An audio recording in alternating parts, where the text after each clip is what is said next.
Coucou tout le monde! Vidéo nataoko niany ty zegny andeha malia question nareo jiaby magnontany zaho igny hoe ino ma astuce naturelle mahafaka tsy haiko mamana ampandriagna. Ndraikindraiky zo nafa bebe tôgno tsy haiko. Misy 15 ans sasany eo tegna maro zegny kakara zegny tsy mamenatra fa raha misy amin'ny fiarahamonigny zegny hoe mbala mamana ampandriagna fo ny zaza efa misy 16 ans sasany misy 17 ans. Tegna hoe raha misy zegny ke ity zegny astuce naturelle mahafaka tsy haiky mamana ampandriagna.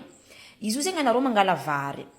karaha io zio ty baka sasako. Tanareo manasa vary alohany anareo ahandro vary alohany handoky zegny tsy maintsy sasagna baka vary io. De rano igny aminjay zegny io karaha ronono izy ranony vary zo nataoko agnaty vera raiky karaha io zegny amianareo izy isanandra. Izy koa tsy haiky zegny somary mbala helihely izy de ataovy tapabera fô fa izy koa fa somary bebe le olo de ataovy vera raiky karaha io isanandra traitement ho anareo magnontany zoma jusqu'à firy jour izy migiaka izy avô izy fa mijanogno edy tsisy karaha zegny fa ataovy traitement isanandro zegny izy amy vera raiky fa ho hitanareo fa tegna ijanogno na fa ino zegny astuce nataonareo na fa tsisy aody sy namiagna izy mandeha docteur sy ny sisa tsy nahitanareo résultat fekiny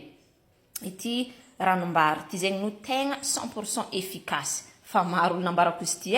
magnano merci zaho hoe tegna nijanogno drako zanako namana ampandriagna igny za fa vaka saloa efa tsisy raha tsy natao nefa astuce nambaranao igny zegny nampajanga izy tanteraka sady ranombary ty maro fekiny raha ilagna izy karaha ninakazy io zegny izy io andeha ampiasaiko amin'ny fagnevanaka andeha hosoroko amin'ny fagnevanaka zegny ity ranombary ity ataoko amin'ny hodi-dohanaka somary ataoko massage fa mampaniry volo izy ty mampatevigny volo mampalava volo ny ranombary karaha io de ilaigny koa zo atao misôra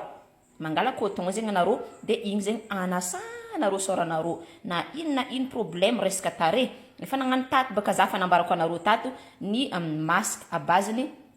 ity vary ity de ranony karaha io koa tegna tsara anasanareo sôra mety tonga de nasagna sôra mety alaigna amin'ny coton zo de fafafagna aminazy sôra na ino vla problème na mogno na tache na ino tegna tsara ho an'ny tare zay aty koa moa fa mivarotro savon à base ny crème de riz tegna zay nampiasa tsisy tsy afa-po ary io fo nampiasaiko isanandra vaky zegny za mampiasa izy 100% naturel nefa 100% efficace io tsisy tasy tavitavela misôra zegny izy koa anao mampiasa savon-né ato ke aza misalasala mandefa MP ho anareo zay ty commande na Madagascar afa disponible en France koa le izy satria agny fa misy point de vente tsika ke aza misalasala anareo magnandefa MP zegny astuce nambarako niany anareo marobe magnontany igny hoe fanafody tsy haiky mamana ampandriagna de izy nazaveko teo igny par partager nareo karaha igny mba maromaro olo mahita izy bisous